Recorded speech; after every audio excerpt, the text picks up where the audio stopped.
Getting reports of tar balls. We found this one this morning right here on Pensacola Beach. These cleanup crews have been busy, obviously, for the last 2 days with shovels and also sand rakes, machines, trying to get this oil off the beach. But this week, they're carrying 25 tons of sand for this winter storm. Nothing's accumulated on the ground, but some windshields definitely have some snow on them. The train derailed right between Palafox Street and right over here.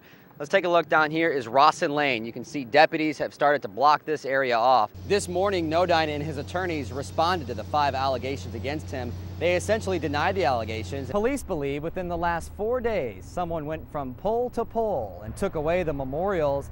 In all, they got away with more than 200 plaques. You can find the gators at several different places around Orange Beach. We found this one next to the Ruby Tuesdays in Orange Beach. On this coming up on Channel 3 News at 6, but for now we are live at the Floribama. Jake Peterson, Channel 3 News. Just spoke with the sheriff and he is now calling this a homicide. Well, Bob, the car went straight through the house, straight through several concrete bricks.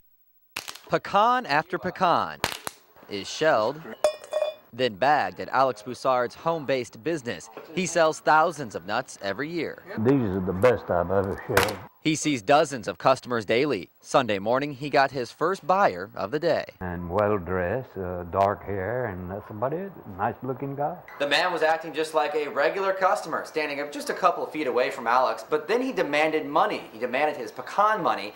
Alex told him it was over here, so when the man looked away, Alex defended himself. He turned his head, and boy, I jabbed him in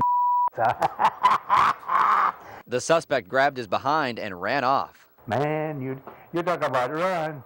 He took off screaming, went on down the road. I don't know how far he went. Alex normally isn't armed, but he used what he could to protect his profits. I used my knife to, shell the pecans, and I happened to have it in my hand, which I'm glad I did. You feel lucky today. Boy, what do you think? Yeah, I do. Lucky maybe, but never scared. He says protecting his property was the right thing to do. The attempted robbery won't stop his business. After investigators left, he went right back to work. I hope they catch him. I don't have no wish for him to be really punished, because he didn't hurt me, and he's the one that got hurt. Recently, since that oil slick started forming in the Gulf, people are starting to take notice of things on the beaches, like these 2 items here.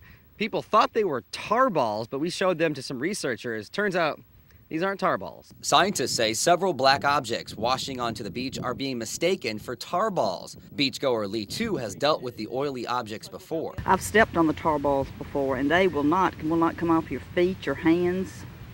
And it's awful. But that was then. She hasn't seen any now. Any idea what that is, man?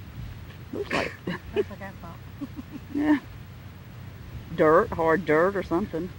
But no, that's not a tar ball. I would think if it was a tar ball, it would be loose and gooey. We did a check along the beach and we didn't find one single tar ball.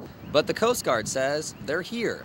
The head of the Dauphin Island Sea Lab had the same problem we did. We have seen no tar balls this weekend on the beaches at Dauphin Island. Dr. George Crozier has examined several would-be tar balls, like this one we brought him. This could look like a dirty or oiled buoy piece. He says several items like this buoy piece are washing onto the beach with oil on them, but they aren't tar balls. I don't know where the reports are coming from. They may be there, but we haven't seen it. And I had a guy on the west end of the island, didn't see any. Meanwhile, tourists like Lee Tu are paying attention, but still enjoying the beach. I just made reservations for a week, the first week in June, and it's not going to keep me away. Reporting on Dauphin Island, Jake Peterson, Channel 3 News. Downtown Improvement Board sold about 40 stainless steel memorial plaques, which were about the size of this piece of paper. Now, twice this month, board members placed the plaques on the bottom of downtown light poles, and twice they were yanked off.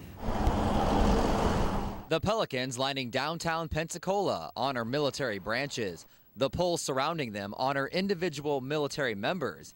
At least that was the plan. We all got together and we purchased this for my father. Paul Wells is talking about the plaque that should be at the bottom of this light pole. Pole number 65 here was dedicated to my father. His family purchased the plaque for $100, and it was put up last Friday. They waited until Thursday afternoon to see the memorial. Yesterday was the anniversary of my father's death, and We came down here for the first time to see the plaques. They weren't here when we got here, and we didn't even get to see what the plaque actually looked like. Police believe within the last 4 days, someone went from pole to pole and took away the memorials. In all, they got away with more than 200 plaques. It's just sad. Royanne Sermons bought one of the plaques for her husband. She saw it last week when it was put up. I thought cool. You know, I was really pleased to see it. She visited the park again this week. The glue on the pole is all that's left. It's just disappointing that people find amusement in desecrating. And the Improvement Board plans to continue with this program, but they want to find a new way to attach the plaques. Now, investigators say the thieves might actually be selling the plaques